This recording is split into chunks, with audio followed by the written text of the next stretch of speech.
Hey guys, welcome back. So in this video, we will learn how we can create an agent that will use its own computer to complete the task that we are going to assign to it.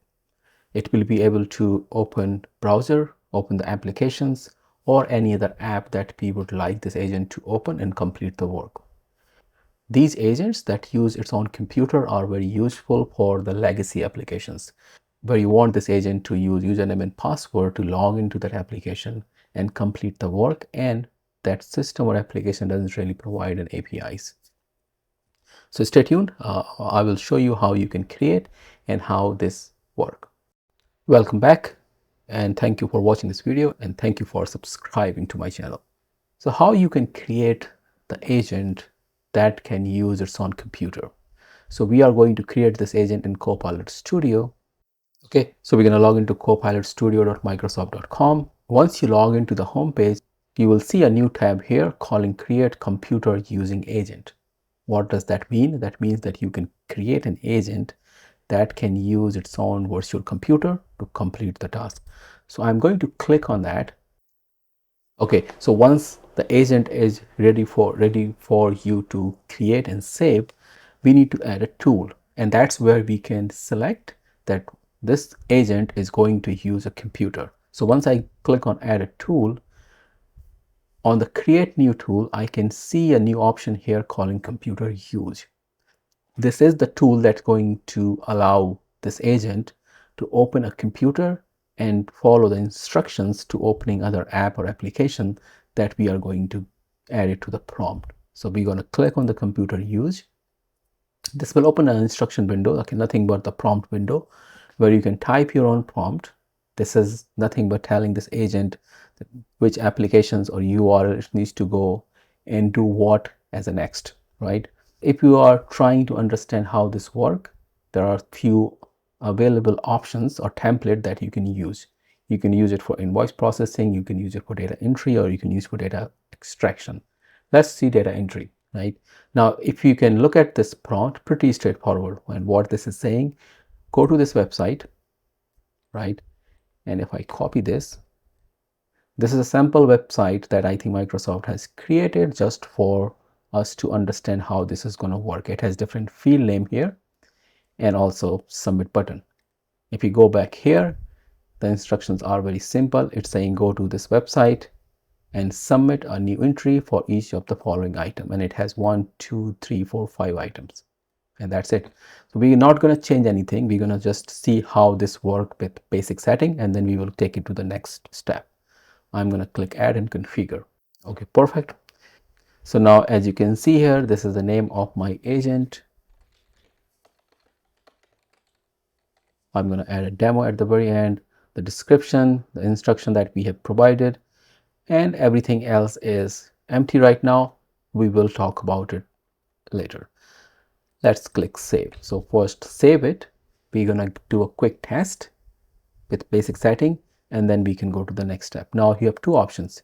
You can also test your instructions. That's like you are testing your prompt, or you can also test your entire agent. Let's see the instruction test, right? And as soon as I start the testing, you can see the activity, what this agent is doing. It's saying computer use will begin as soon as computer is available. And next is computer is ready. It's going to run the entire instruction that we have in that new computer. On the right hand side, you are saying the actual desktop is open, and agent is actually going to open that form, the application that we have seen, fill out the form and complete the work. It's totally autonomously doing everything. We don't need to touch it. We can run it or trigger it as we need it. So now it's opened that website that we have seen in that computer screen. Now it's going to start filling out the form. And now you can see you got the message of success, so it's completed. And now it's saying click continue to proceed. Okay, so as you can see, it's doing what it's supposed to do. It's opening the form, it's filling up the item that we have provided. Now it's doing the second set. For now, I'm going to click on finish testing because it seems like working. Okay, so let's understand some of these different properties that we can provide to make it more enterprise ready. So first thing is the input. Now what this input can be, This can be any input that you want to give it to this agent when it start working on it. That can be how you're going to trigger this agent, and if you want to pass on some information based on the trigger point, or anything that you want to make it more static, right? Then we have the machine, right? So this is different option that you have here. You can have a hosted browser. That means that is going to run the web only task, but whenever the agent open, it will open that web browser and complete the task. Then you also have the cloud PC and bring your own machine. So these are the more complex scenario where you want to create your own cloud version of computer that this agent will use, more dedicated. So you have all multiple options here. Okay, then we have very interesting and important section that is called stored credentials. Now we all know all of these applications that we are practically going to use for this agent will require some sort of login. Now you don't want to hardcode the login information that everyone and anyone can see it. So you have this option to save or create these credentials and save it in the Power Platform or in the Azure Key Vault for this agents to use. Now how you can use it. So you have two options to create this agent. You can create internal storage. That means all the username and password that you want to provide here will be stored internally to the Power Platform securely. Or you can use the Azure Key Vault, but for that you need to have your Azure subscription and other information that you can use. Both options are there. You can use either. For this video, we're going to use internal storage, right? Then you can use type of credential. You can use those for websites. So if you are creating an agent that's going to work on different websites, you can select website. Or if this agent is trying to open a desktop app that required username and password, you can select desktop app. Okay, and then you can select username and password and the domain, like where this account is going to authenticate. Then last section, we have access control. So last one is saying allow website and desktop. You can restrict. You can say that these username and password that I'm providing or this agent can only access a specific website and desktop from the security region, right? Now let's take an example or use case. Instead of going into this default website, I want to create this agent to make an entry to my SharePoint. Now, of course, you can create a normal agent to do the SharePoint work because SharePoint does support an API. But for this video purpose, I'm going to treat this SharePoint as the SharePoint doesn't have any API, and I really need to use this computer agent to work on it. Okay, so for that, I have created one simple list called issue tracker. This list nothing was capturing different issues that my team is reporting, right? So what I'm going to do, I'm going to say that agent that whenever someone going to start the interaction with agent, collect this information, come to this issue tracker legacy application. As you know, we are assuming this is a legacy application. Open it and enter the information, right?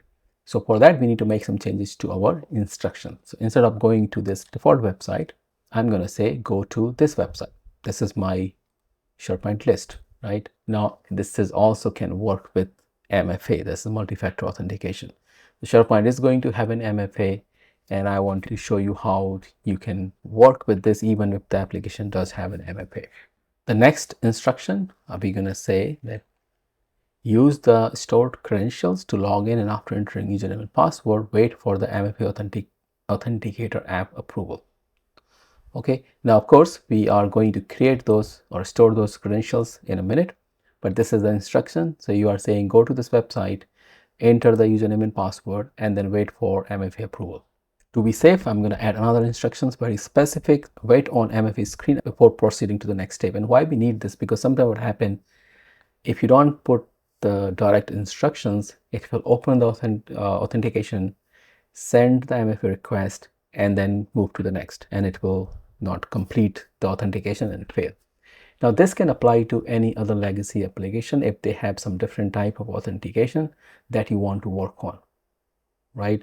And then last but not least, once everything is done, I'm saying add a new item for each of the following item and do not wait for approval to click save button. After filling the details, click save. What this is saying that, okay, once you have all the approvals and everything, start entering the information and do not wait for user to provide any approval to save the item. This instruction will do everything.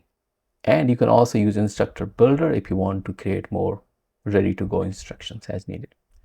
Now we're going to move to the credentials. So we're going to add a new credentials. Now, as I said, you can use internal storage website. So here you can provide the username and password, right? So I'm going to enter my username and then you can enter the password. Because we are using SharePoint and this is a Microsoft, so this login.microsoft.com is true domain. So you can, if you are also going to create something that is based on Microsoft and using this login.microsoftonline.com, you can use it, or you need to use the domain for your legacy application that require you to authenticate against. Okay, and once you save after providing all the information, this is how it's going to look like. Perfect. Now let's test the instruction now. I will click on test.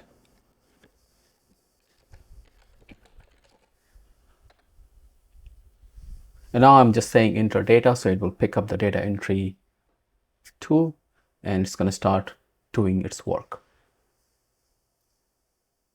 So now as you can see here, it's saying computer use will begin. It's going to try to run the computer, open the SharePoint, log in and go through the MFA and also start entering the item into our SharePoint list.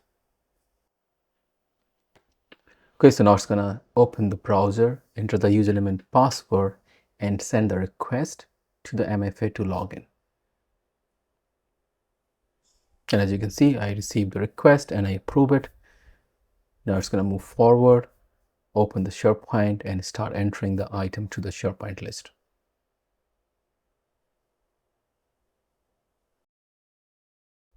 Yeah, as you can see here, it's opened the form, start typing in the information that we have provided. So it's pretty much doing everything in the computer. Now you can think about if you're using any legacy applications that have more classic form and everything, it's going to just work as is working for SharePoint. And as you can see here, the item is entered. And if I go to the SharePoint now, I can see this item. And as you can see here, right? Okay, perfect. So now you can publish.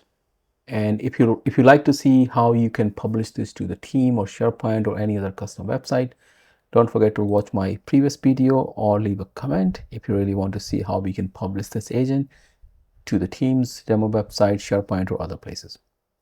Yeah, that's all for this video, just to give you a quick idea how you can build your own agent that want to use computer. Highly recommended.